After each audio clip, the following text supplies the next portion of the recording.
స్కూల్లో నాకొక మేడం గారు ఉండేవారండి. ఆవిడ పేరు జూలియట్ మేడం గారని ఒక ఆవిడ. She was N Anglo Indian బెంగుళూరులో. ఆవిడ కంటే ముందర ఇంకో టీచర్ ఉండేవాడు. ఆయన పేరు చెప్పకూడదు నేను. ఆయన నేనేం రాసినా నాకెప్పుడు జస్ట్ పాస్ మార్క్స్ వేసి పంపించేవాడు. అయితే నేను ఇబ్బంది పడేవాడిని. నేను ఇంత బాగా రాస్తాను కదా! ఎందుకు ఇలా ఇంగ్లీష్‌లో ఇలా ఈ జూలియట్ అనే ఆవిడొచ్చింది. ఇప్పుడు కాపీ బుక్‌లు అందరికి ఇచ్చేస్తారు కదా! హోంవర్క్ చేసి వచ్చిన తర్వాత అలా అందరికీ ఇచ్చి నా ఒక్కటి పక్కన పెట్టింది. చచ్చానురా బాబు! ఇవాళ ఈవిడ కూడా నన్ను ఏదో గోడ కుర్చీ వేస్తుంది అనుకున్నా. కాదు. హూ ఈస్ దిస్ బాయ్ అంది. శ్రీపతి రామ అంది. ఆవిడ శర్మ అని పలకలేదు ఆవిడ. టక్కన లేచాను. కమ్ హియర్ అంది. అని అప్పుడు చెప్పింది.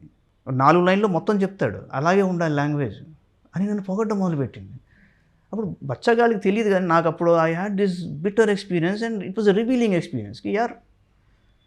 ఇంత డిఫరెన్స్ ఉంటుందా ట్రీట్మెంట్‌లో అని. అప్పుడు నాకు కాన్ఫిడెన్స్ వచ్చింది.